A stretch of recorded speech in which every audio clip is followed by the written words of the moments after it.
خداوند پیامبر گرامی را ببین در حدیث ها میگه من لم یرحم الناس لا یرحمه الله. کسی در دنیا رحم ندارد خدا با او رحم نمیکنه. کسی زن تامین نمیکنه آدمی بیرحمه. کسی به فرزندها خرید نمیکند و هم آدمی بیرحمه.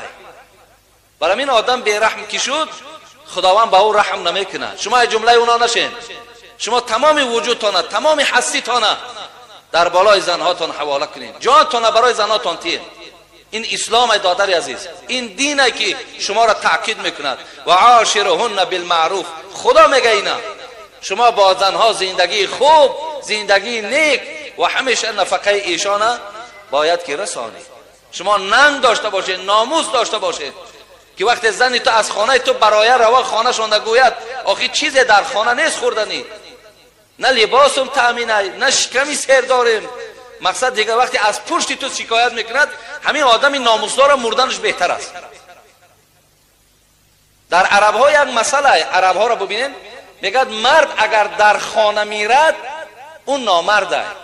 مرد میگه باید در کوچه میرد، مرد باید در بیرون جان به حقیقت میگن. مراد یعنی بیرون از خانه باشد، همیشه پایبند مشغولیت باشد، کار باشد. خب آدم تا چند سعی کند برادر عزیز، شیخ سعدی میگفت در قبضه سعی هست کلیدی در روزی. ولی ببین آدم چقدر میگه سعی کند، دوادو کند، کوشش کند، خداوند ریسک او را فراوان میکند. در قبضه سعی هست کلیدی در روزی. شیر از کشیش طفل به پیستان بدر آید. حتی بین میگم این طفل بین تا دم نکشد، تا همو حرکت نکند، شیر خورده نمیتواند. برای همین شما کوشش کنید دادرای عزیز که در پیش زنهاتون با طعنه نکند. خیلی که امروز دنیای کفر مسلمان تنقید میکند که یک ولد سفید ساز کرده نمیتونید. ببینید تمام چیز از دولت‌های دیگر میگه میخرین. چی خیلی ناموس دارین میگه. کنی میگه ترقیات شما، کنی پروگرس شما. خیلی که طعنه میکند، زنه کم طعنه میکنه وقتی که چیزی نیاد میگه کجا آمدی آخی نرفتی از جا کار کنی. کنی دیگه گپ زده تمام، دیگه زبانت بسته است. میرزا ترسونزاده را خدا رحمت کنه میگفت به پول سخنت اثر ندارد، پول نداری گپ نمیگذره.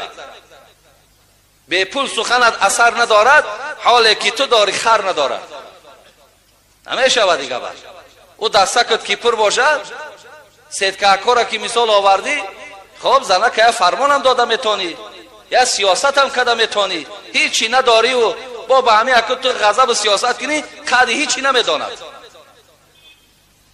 برای من کوشش کنین که انا همینجا دم گپ تان میگذرد.